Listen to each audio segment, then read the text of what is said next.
jadi ini Mas, kalau kita mempunyai pernyataan, pernyataannya dalam bentuk ini. Jadi ingat dulu ya, konsep premis dan konsep premis dan kesimpulan itu gini.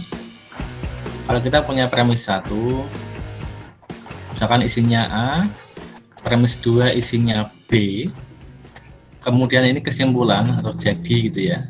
Bisa ditulis titik 3 atau biasanya K juga nggak apa-apa, silahkan. Misalkan ini adalah C kesimpulannya. Ini kalau kita rangkum menjadi suatu kalimat terhubung, kalimat majemuk, itu nanti bunyinya gini. Jadi kalau ada antar premis 1, premis 2, dan seterusnya, antar premis itu dihubungkan dengan kata hubung dan. Itu ya, ingat. Terserah banyaknya premis ada berapa. Kalau banyaknya premis ada 2 gini, ya berarti premisnya itu adalah A dan B.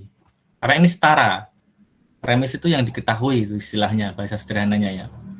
Kenyataan yang diketahui. Nah, kesimpulan itu adalah ini nanti, konsekuensi yang bisa kita tarik, yang bisa kita simpulkan, yang bisa kita peroleh dari pernyataan-pernyataan yang diketahui atau tadi premis-premis yang diketahui tadi, kenyataan-kenyataan yang diketahui tadi ya. Nah, hubungan antara premis dengan kesimpulan itu adalah hubungan implikasi. Jadi ini kesini itu implikasi.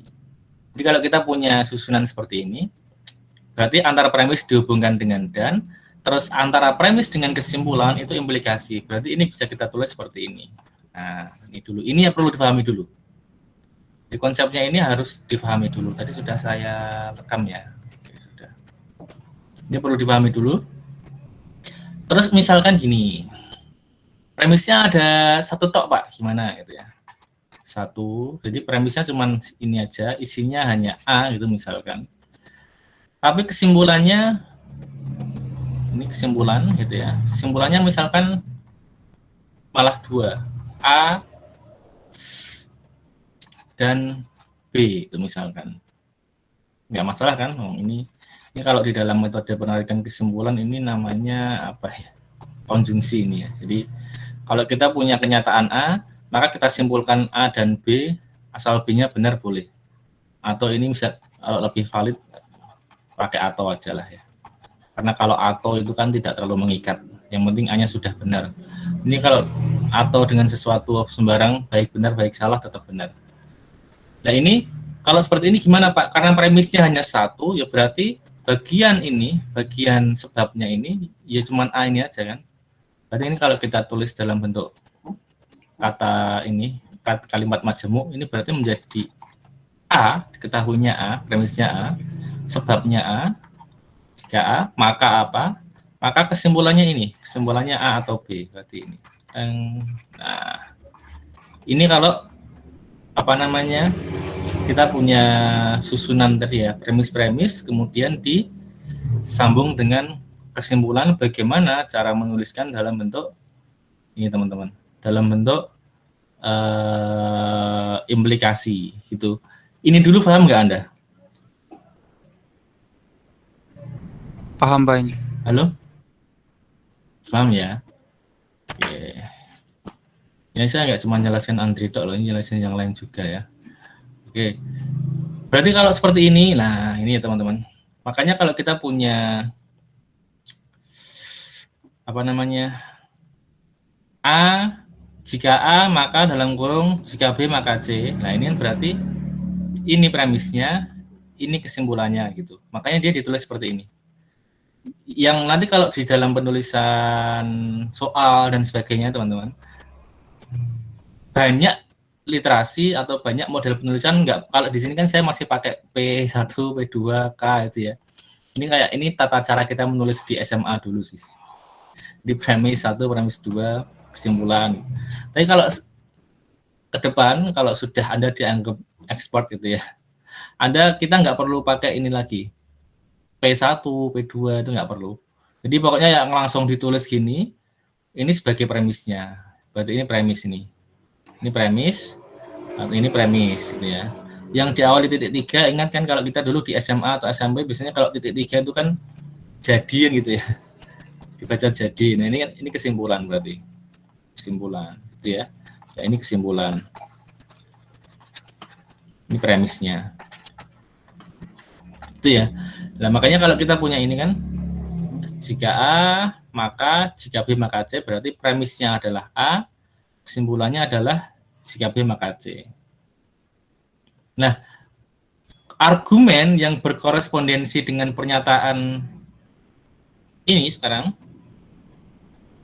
jika A dan B maka C,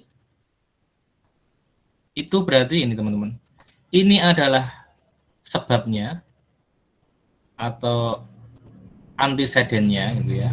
Ini adalah konsekuennya atau akibatnya. Berarti kan ini premisnya, ini kesimpulan kan gitu.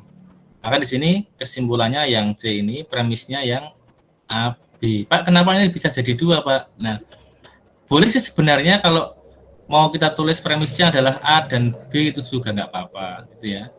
Tapi karena ini kata hubung dan, maka ini sebenarnya bisa kita split jadi dua. Seperti yang saya jelaskan di depan tadi itu. Antar premis itu dihubungkan dengan kata hubung dan. Berarti ini bisa kita tulis seperti ini tadi. Jadi A tulis sendiri, B ditulis sendiri, baru kesimpulannya adalah C. Nah, ini ditulis sendiri ini sudah sebenarnya mewakili atau bermakna A dan B gitu maksudnya. A dan B maka C. Sampai ini dulu paham nggak? Paham, Halo? Paham, Pak. Mbak. Paham ya? Oke. Nah, kedua argumen di atas tadi valid gitu ya. Jika pernyataan yang berkorespondensi dengan argumen tersebut masing-masing merupakan tautologi, ini menunjukkan bahwa jika kita akan membuktikan argumen ini, maka kita dapat menarik kesimpulan validitas argumen tersebut dengan mengubahnya menjadi bentuk ini. Jadi maksudnya gini, pembuktian kondisional itu ini bentuk argumennya itu bisa kita ubah dalam bentuk lain. Yang penting tidak merubah logika ini ya, logika pernyataan keduanya. Itu tetap memiliki argumen yang sama. Lah, taunya gimana bahwa keduanya itu saling berkorespondensi? Taunya karena keduanya merupakan tautologi ini, teman-teman. Ini kan? Jika pernyataan tersebut berkorespondensi dengan argumen ini ya. Jadi ini dan ini itu saling berkorespondensi dan masing-masing merupakan tautologi. Jadi tautologi, ingat ya, tautologi itu nanti berarti kalau kita buat semacam tabel kebenaran itu semua kemungkinan benar, ingat ya, tautologi itu semua kemungkinan benar. Jadi kalau ini dibuat nanti semua kemungkinan benar, ini juga semua kemungkinan benar. Berarti saling berkorespondensi. Nah, kalau saling berkorespondensi bagaimana? Untuk membuktikan argumen yang berbentuk seperti ini, gitu teman-teman, kita boleh menyusunnya dalam bentuk ini juga, gitu. Kenapa? Karena ini saling berkorespondensi atau ini ekuivalen, gitu. Loh, Pak, memangnya kenapa Pak kok harus seperti itu? Ini kalau nanti dalam pembelajaran matematika yang lebih lanjut, cara yang bawah ini akan lebih memudahkan kita untuk melakukan pembuktian. Nah, ingat di sini di logika matematika dan himpunan ini kita baru belajar sederhana, artinya paling-paling dalam bentuk notasi A, B, C gitu aja ya. Atau kalau dalam soalnya pun kemarin juga masih soal-soal yang masih dalam bentuk notasi kan. Atau kalau toh nanti dalam bentuk kalimat ya paling sederhana kalimatnya. Ini juga dalam bentuk notasi ya. Tapi kalau besok Anda sudah belajar matematika yang lebih lanjut, misalkan tentang struktur aljabar gitu ya, misalkan aljabar linier, atau misalkan analisis real, teori grup, teori ring, dan sebagainya. Atau besok ketika Anda skripsi, melakukan pembuktian. Lah, teman-teman, argumen yang ingin Anda buktikan itu kan tidak sesederhana ini. Wujudnya tidak notasi-notasi ini saja. Tapi wujudnya adalah suatu kalimat tertentu yang memiliki makna definisi, mungkin memiliki makna aksioma tertentu gitu ya, yang kemudian disusun dalam bentuk teorema gitu teman-teman. Jadi misalkan gini ya, diketahui. Contohnya gimana, Pak? Contohnya misalkan kalau dalam bentuk kalimat ini, diketahui himpunan A adalah gitu ya. A adalah bilangan genap gitu ya. Kemudian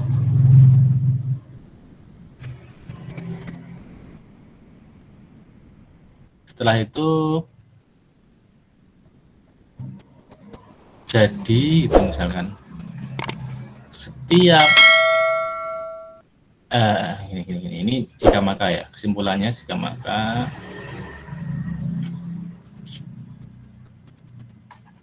berlaku setiap X elemen di dalam himpunan A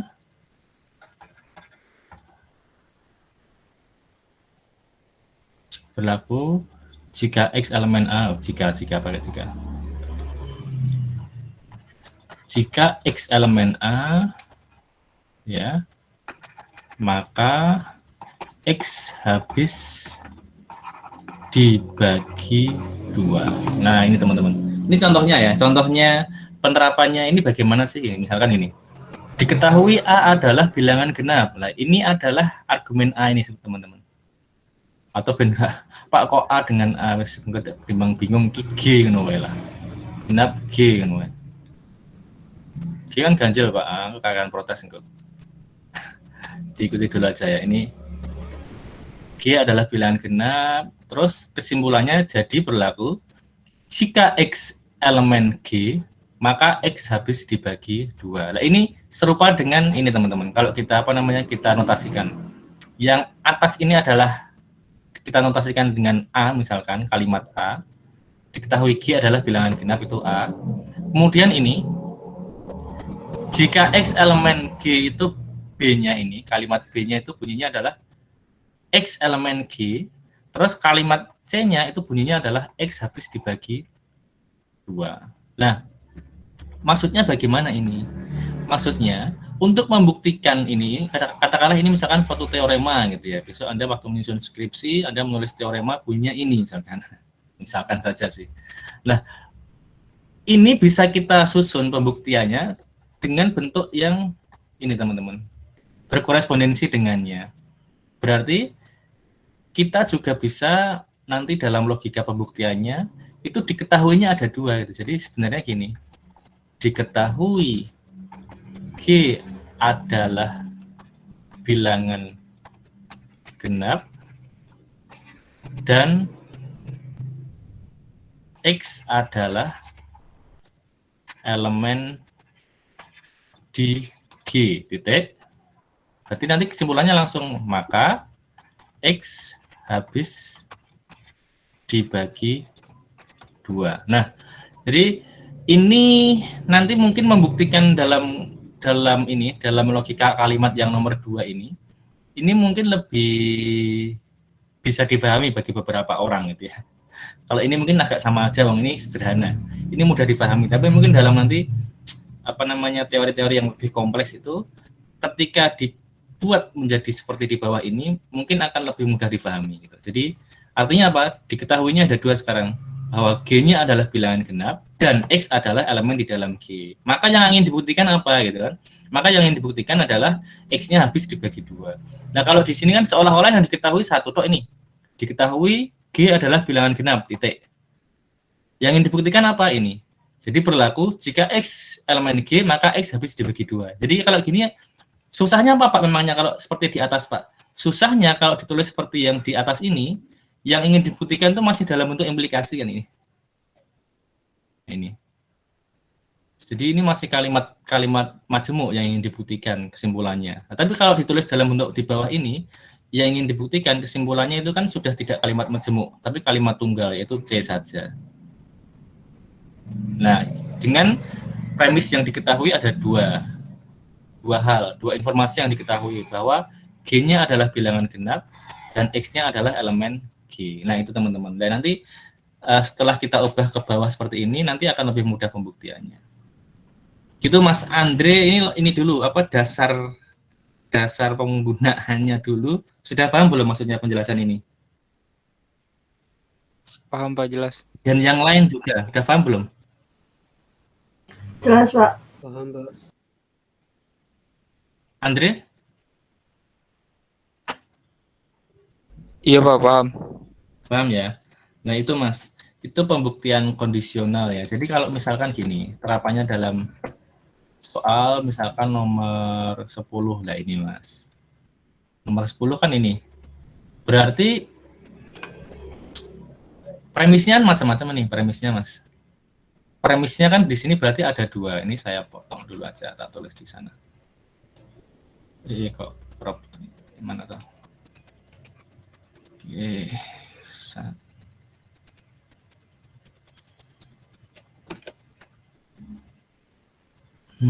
Mana tadi? Ini ya.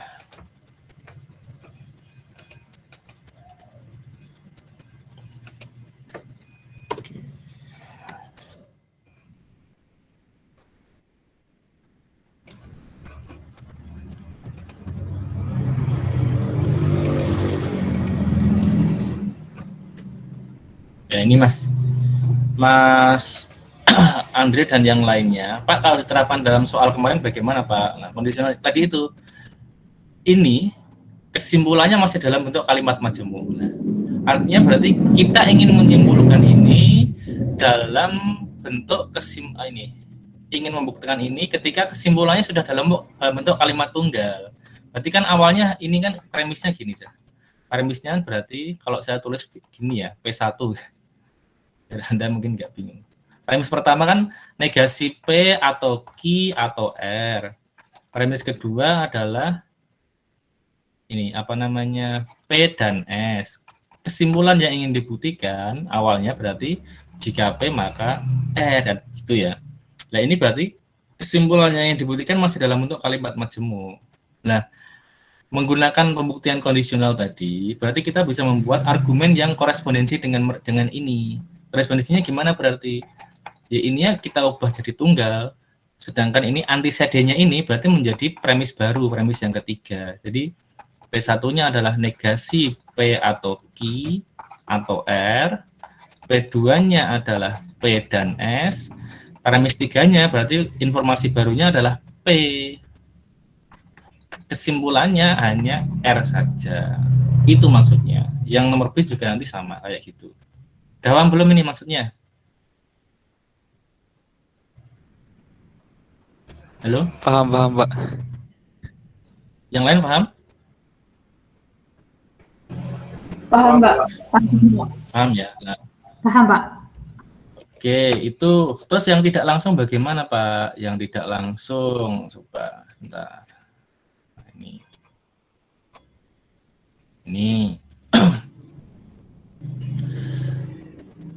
dilakukan dengan jalan membuat negasi dari konklusinya yang kemudian dijadikan premis tambahan. Jika sebagai akibat langkah ini timbul kontradiksi, berarti argumen yang akan dibuktikan kurang ini ya. Benar itu maksudnya. Ini kurang kata-kata ini. Nah, misalkan ini teman-teman. Susunlah pembuktian tak langsung. Jadi ini ya, minta copy ke sana aja. Nanti biar enak saya ngoret-ngoretnya. Aduh, sorry.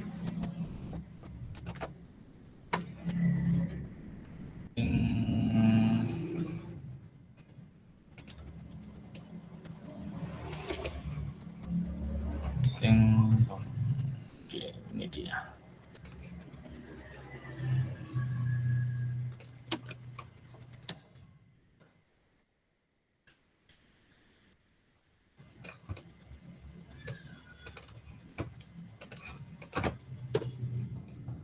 Isinya tak taruh di sini.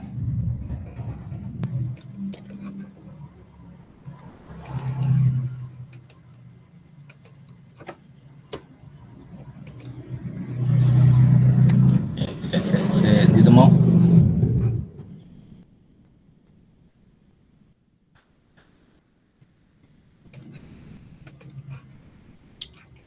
Oke, ini ya. Ini yang pembuktian tak langsung, teman-teman. Jadi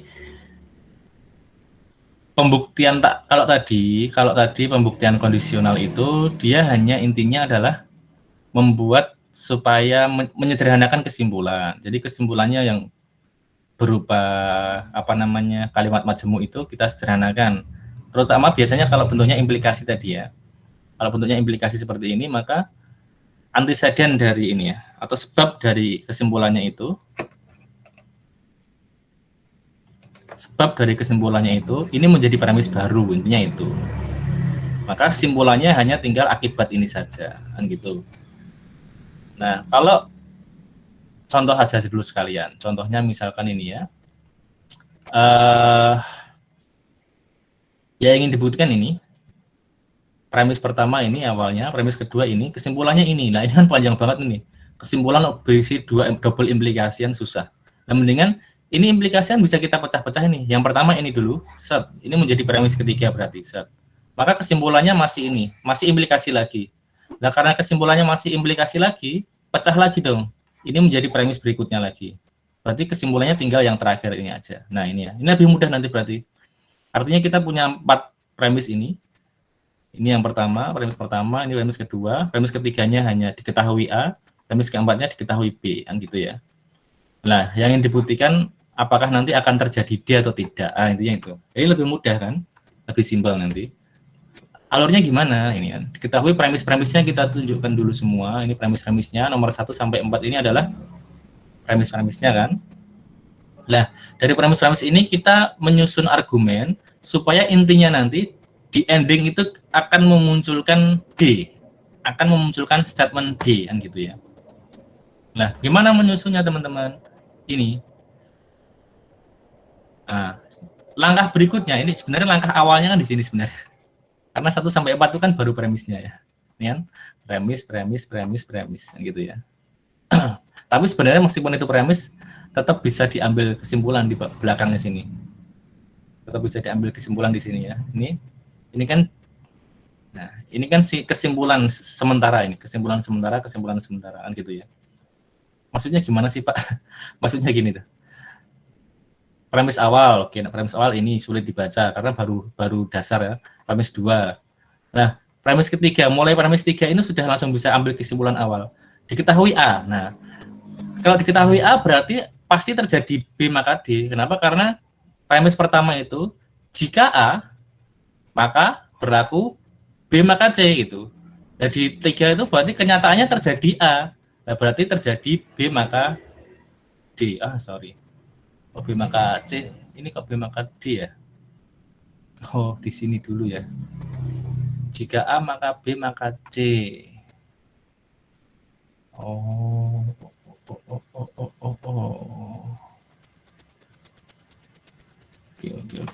Oke. Ini sudah langsung disimbolkan di sini ya. Oke, jika A maka B maka C, jika C ini harusnya nggak seperti itu sih. Mendingan ini dulu deh. Mendingan jika A maka diketahui ini harusnya B maka C dulu harusnya ya. B maka C dulu ini harusnya. Kemudian diketahui kenyataannya adalah B, maka ini harusnya C gitu. Terjadi C di sini harusnya. Kenapa Pak terjadi C? Karena di awal sudah disimpulkan karena terjadi A maka terjadi B maka C kan gitu ya. Terus karena terjadi B terus dengan alasan ini maka terjadi C gitu ya. Terus teman-teman dari situ ini tadi sudah kan terjadi C. Nah, karena terjadi C ini seperti alasan saya yang saya sampaikan di sini tadi ya. B karena B maka berlaku jika B maka C. Gitu ya. Terus malah bingung Anda. Sorry. Ini sono neng kene kok. Ini nggak usah nggak apa ini harusnya. Ini nggak usah nggak apa-apa ini. Ini nggak usah. Di bawah langsung gini bisa. Artinya gini. Dari 1 dan 3 kita punya 5 ini. Kenapa? Karena dari 1 itu kita punya jika A maka B maka C. Terus premis yang kita ketahui lagi adalah terjadi A, maka kesimpulan sementaranya adalah terjadi jika B maka C. Maka di sini tulisannya kan 1,3, maksudnya alasan diperoleh ini karena keterangan info 1 dan 3 gitu ya. Kemudian C-nya dapat dari mana ini ya? Dari informasi 4 dan 5. Maka di sini ditulis 4,5 ini. Jadi karena kita sudah punya B di premis, kemudian kita punya kesimpulan sementara tadi jika B maka C, berarti kan ini akibat ini terjadi.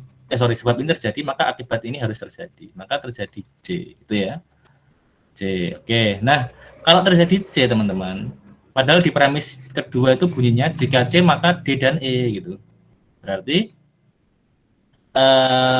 karena C dan karena berlaku nomor 2, berarti karena sifat 2 dan 6, karena informasi 2 dan 6, kita menyimpulkan ini, terjadilah D dan E ini, terjadi yang belakang ini. Itu ya. Nah, karena tadi yang ingin kita buktikan apa sih? Yang ingin kita buktikan kesimpulannya adalah D saja kan ini. D saja. Di sini kita punya D dan E. Maka kita bisa melakukan simplifikasi ini ya. Dengan informasi 7 dan melakukan simplifikasi. Pak MP apa Pak MP itu modus ponen. Sim itu apa? Simplifikasi. Jadi kalau kita punya konjungsi atau dan seperti ini, maka kita bisa mengambil informasi salah satu. Itu benar. Logikanya gimana sih? Sudah saya jelaskan di video, ada ya, video yang tentang aturan-aturan penarikan kesimpulan. Jadi kalau kita misalkan informasinya adalah saya mahasiswa dan saya seorang pekerja. Nah, itu kan berarti dua-duanya benar. Saya seorang mahasiswa dan saya seorang pekerja. Maka mau kita ambil kesimpulan yang salah satu dari keduanya itu tetap benar kan gitu. Intinya gitu. Mau Anda ambil saya seorang mahasiswa saja juga benar. Mau Anda ambil saya seorang pekerja saja juga benar. Itu namanya simplifikasi. Maka karena keterangan D dan E, kita simplifikasi menjadi D saja boleh. Nah sudah, ini memang yang ingin diharapkan kesimpulannya. Nah, karena kesimpulannya D, maka pembuktiannya selesai. Itu penggunaannya teman-teman. Dan cara menyusun argumen tadi ya, argumen logis dari suatu penarikan kesimpulan tadi. Paham belum ini? Atau Anda yang mau tanyakan?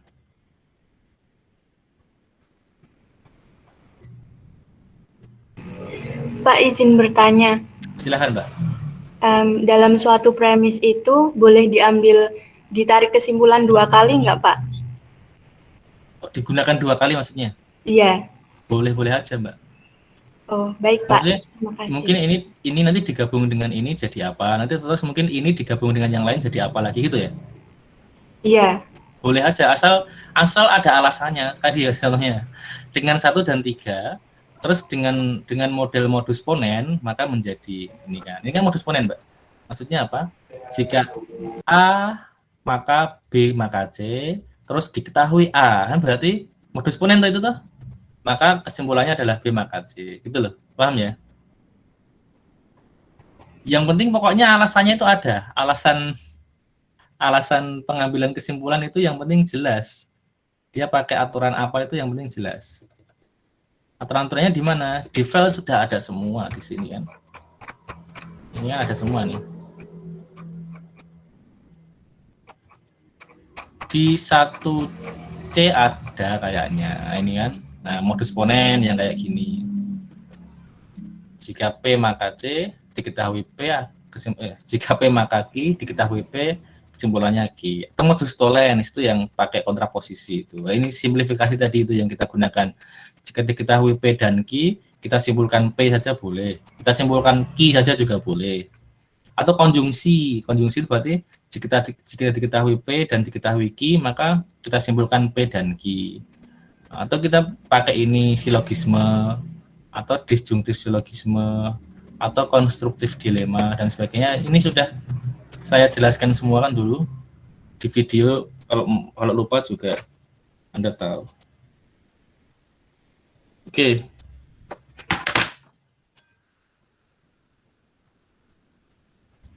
Gimana Mbak, sudah paham belum? Maksudnya boleh dipakai 2 kali asal penarikan kesimpulannya memenuhi kaidah-kaidah ini gitu maksudnya. Paham Mbak? Iya, Pak, paham. Tapi kalau semisal ada premis P dan Q, nah itu diambil kesimpulan P P, terus ada kesimpulan lagi Q. Dalam satu penarikan kesimpulan itu loh, Pak.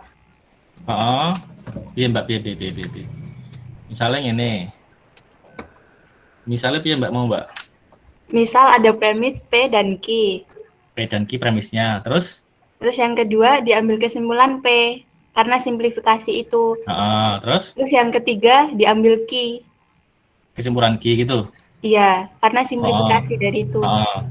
Itu boleh nggak, Pak? Boleh aja, boleh. Oh. Jadi misalnya informasi pertama, ini 2, ini 3, ini keterangannya nanti berarti ini 1 dengan simplifikasi. Yang gitu tuh Mbak, ini juga sama, ini berarti 1 dengan simplifikasi juga alasannya. Karena simplifikasinya boleh diambil P saja boleh, diambil Q saja boleh. Oke. Baik, Pak. Paham. Paham ya? Oke. Jadi seperti saya sampaikan tadi, kalau konjungsi itu berarti ini intinya keduanya kebenaran ini. Ini kebenaran. Kalau informasinya ini benar, berarti kan ini harus benar, ini harus benar. Berarti kita menyimpulkan P itu juga benar, menyimpulkan Q juga benar, itu maksudnya gitu. Dan boleh-boleh aja diambil kesimpulan dua-duanya gini dalam suatu langkah pembuktian boleh, nggak masalah. Oke, itu ya teman-teman. Kemudian tadi yang kita ke pembuktian tak langsung. Nanti kalau Anda di tengah jalan ada yang mau ditanyakan, tanyakan aja nggak apa-apa. Maaf Pak, menyela mau tanya sebelumnya boleh Pak? Gimana Mas? Mau tanya yang bagian pembuktian langsung boleh Pak? Pembuktian langsung yang mana Mas? Ini? Yang sebelumnya Pak. Oke. Yang mana Mas? Nah, yang bukti awal Pak. Nah, Lebih awal yang ini. tadi Pak. Iya. Ini. Yang Ini? tadi, nah ya itu Pak. Oke, ini berarti ya. Iya Pak. Oke, gimana Mas?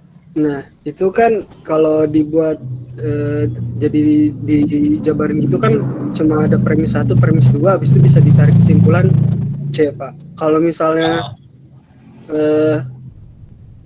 apa namanya? Itu premisnya, misalnya premisnya ada 3 nih Pak, terus mau disimpulkan ke C lagi, tapi itu langkah-langkahnya bisa 1, 2, 3, 4 sampai misalnya sampai 7 langkah baru ketemu oleh apa kesimpulannya. Nah itu tetap dijelasin alur-alurnya sama ditulis langkah-langkahnya, misalnya pertama tuh disimplifikasi baru di modus solen gitu, itu masih ditulis atau langsung kayak gini juga Pak? Tinggal A, B, Ini C. tuh kalau ini kan ini bukan metode pembuktiannya loh Cah ya. Ini saya baru menjelaskan tentang 2 argumen yang saling berkorespondensi. Ini bukan langkah pembuktian ini Mas. Dan ini tidak ada maknanya sama sekali. Opo iki buktikan apa ini wong? A kok tiba-tiba B maka C. A B kok tiba-tiba C. Ini kan maksudnya ini mau dikasih alasan-alasan gimana nggak bisa Mas. Ini bukan contoh pembuktian ya ini ya. Ini saya hanya memberikan contoh 2 argumen yang saling berkorespondensi, maksudnya gitu. Artinya kalau ya kita mau membuktikan seperti ini itu sama halnya kita mau membuktikan yang kayak gini gitu loh maksudnya. Bahwa kalau di dalam kesimpulan itu kita punya implikasi seperti ini, maka sebab dari implikasi itu bisa jadi premis lagi yang baru. Ini maksudnya hanya penjelasan itu, Mas. Tapi kalau pembuktiannya sama ya ini tadi yang barusan saya berikan ini tadi.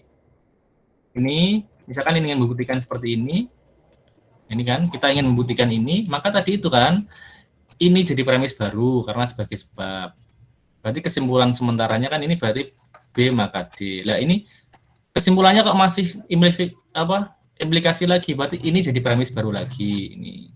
Berarti kesimpulannya hanya D saja. Jadi intinya kita punya 4 premis ini, bagaimana langkah-langkah logisnya supaya kita ketemu D kan gitu. Nah, maka di sini kita susun bukti-bukti langkahnya ini. Bahwa kalau ini kan intinya yang nomor 1 sampai 4 itu isinya adalah premis ini kan ya. 1 sampai 4 kan premis ini. Langkah berikutnya sebenarnya hanya tinggal 4 langkah ini tok sebenarnya. Sederhana aja nih. Tetap ditulis Mas alasan-alasannya nanti pakai apa gitu. Alasannya dari premis mana dan premis apa kita memperoleh apa. Itu Mas. Oke, terima kasih banyak Pak. Udah paham ya? Iya paham Pak. Nah, yang punya makna yang ini yang punya makna karena ini yang sudah memang ingin dibuktikan contoh-contoh soalnya. Kalau yang tadi itu bukan pembuktian tadi, hanya yang ini tadi ini hanya berbicara tentang apa namanya dua argumen yang saling korespondensi, maksudnya gitu. Iya. Nah, nanti kalau ada pertanyaan lagi silakan ya apa Anda tanyakan. Oke, ini sambil nunggu yang punya pertanyaan lagi, ini saya jelaskan yang pembuktian tak langsung gimana gitu ya. Tadi itu, jadi intinya ini seperti pembuktian kontradiksi teman-teman. Jadi menganggap kesimpulannya salah gitu ya. Menganggap kesimpulan salah sebagai premis baru. Nah ini ya. Ini IP singkatan apa ya? Ini indirect proof. Indirect proof. Jadi pembuktian tak langsung. Makanya di sini premisnya harusnya cuma 3 ini aja. 1, 2, 3. Ini yang ingin disimpulkan sebenarnya. Nah, tapi di sini menjadi 4 ini premisnya, teman-teman. Nah, ini. 4 ini. Yang premis terakhir itu adalah negasinya kesimpulan. Jadi kesimpulan yang ingin kita buktikan itu di sini dinegasikan. Menjadi premis berikutnya, gitu intinya. Menjadi informasi berikutnya. Nah, ini keterangan IP, indirect proof. Jadi ini maksudnya dimisalkan salah gitu ya. Karena tak langsung tadi, pembuktian tak langsung. Nah, kemudian langkah berikutnya apa? Karena dimisalkan negasi R, ini berarti ini kita anggap sebagai informasi baru, teman-teman. Atau premis baru. Kita anggap ini informasi yang benar gitu. Pokoknya di awal negasi dari kesimpulan dianggap sebagai informasi yang benar dulu. Intinya itu langkahnya. Kemudian karena kita punya negasi R, maka dari 2 dan 4, ini dan ini, menggunakan modus Tholen. Ingat modus Tholen itu berarti kan seperti kita melakukan kontraposisinya implikasi ini, ya kan kita punya ini kan. Nah, berarti kalau kita punya ini dan negasi R, maka kesimpulannya kan negasi Q. Maka ini alasannya apa kita tulis negasi Q di sini nomor 5? Alasannya adalah karena informasi nomor 2 dan informasi nomor 4 dengan modus Tholen, maka kita peroleh negasi Q. Kemudian karena kita punya negasi Q, nah ini pakai modus Tholen lagi, ini di kontraposisi lagi kan kita punya negasi Q, maka negasi R nih, negasi P. Berarti ini dari alasan nomor 1 dan nomor 5, informasi nomor 1 dan nomor 5, berarti kita punya kesimpulannya negasi P pakai modus Tholen, ya kan? Nah, ini teman-teman, ada kontradiksi di sini yang kita peroleh dalam langkah-langkah ini, dalam kesimpulan-kesimpulan di bawah ini dengan premisnya ini ya. Mana Pak ini? Nomor 6 ini, kesimpulan kita adalah negasi P. Padahal di salah satu premisnya itu kita punyanya adalah P, itu teman-teman. Ini kan, ini kita punyanya P. Tapi di kesimpulan bawah ini justru yang kita peroleh adalah negasi P. Itulah yang disebut dengan terjadi kontradiksi. Ditulis aja di sini kalau di sini diberikan penulisan langsung, diperjelas bahwa ada P dan ada negasi P. Dari nomor 3 dan nomor 6 ini. Itu artinya adanya suatu kontradiksi. Dua hal yang saling bertentangan, tetapi ini ya, maksudnya dua hal yang saling bertentangan, tapi menjadi kenyataan semua. Itu kan nggak mungkin gitu kan ya. Informasi atau premis itu kan kenyataan gitu. Dan kesimpulan ini kan harusnya juga kenyataan yang terjadi. Nah, kenyataan kok berkebalikan terjadi semua, itu kan nggak mungkin. Maksudnya informasinya bahwa saya seorang laki-laki, itu kenyataan, kemudian juga diperoleh kesimpulan yang kenyataannya adalah saya juga seorang perempuan. Nah, itu kan artinya sudah sama-sama kenyataan yang saling bertolak belakang, dan itu nggak boleh terjadi, itu maksudnya. Berarti terjadi kontradiksi. Lah, dengan terjadinya kontradiksi itu berarti tadi teman-teman kalau sesuai dengan kaidah indirect proof tadi itu, maka pengandian ini harus diingkar ini. Maka negasi R ini kita ingkari, indirect proof-nya ini harus diingkar lagi. Diingkar maksudnya gimana? Dikembalikan ke kalimat awalnya. Kan tadi awalnya kan R, tapi di sini kita jadikan sebagai negasi R. Maka dinegasikan lagi, kembalikan lagi menjadi R. Maka terbuktilah R, intinya gitu. Itu yang dimaksud dengan pembuktian tak langsung. Paham belum?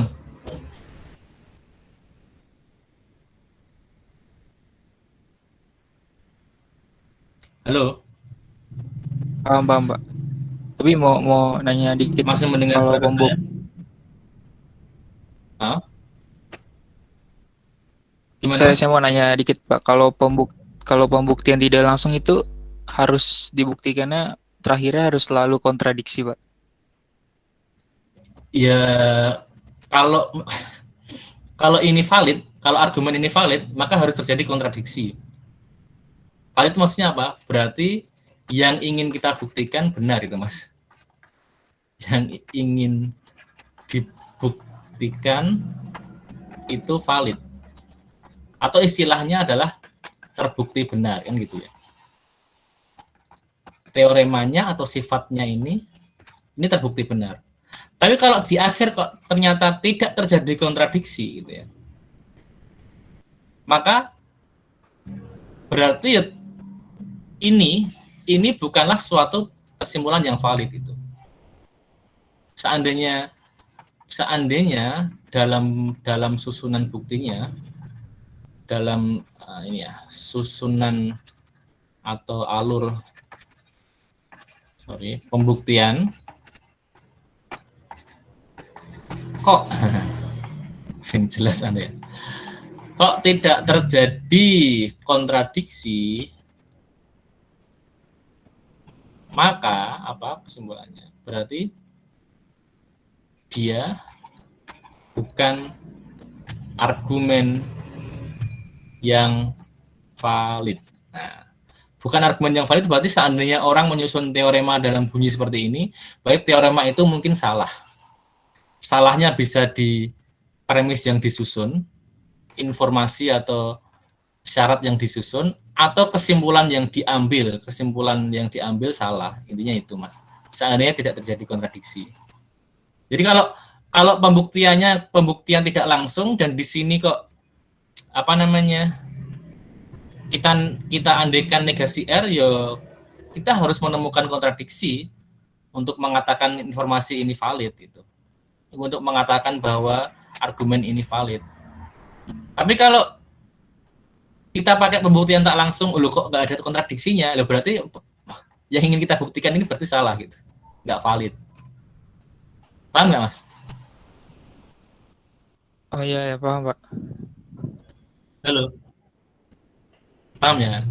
Contohnya gimana? Mungkin Anda kalau kita bicara dalam kehidupan sehari-hari, mungkin Anda akan lebih paham mungkin. Jadi misalkan dalam premisnya ini ada yang namanya yang nggak ada di sini aja, apa ya, gareng gitu misalkan.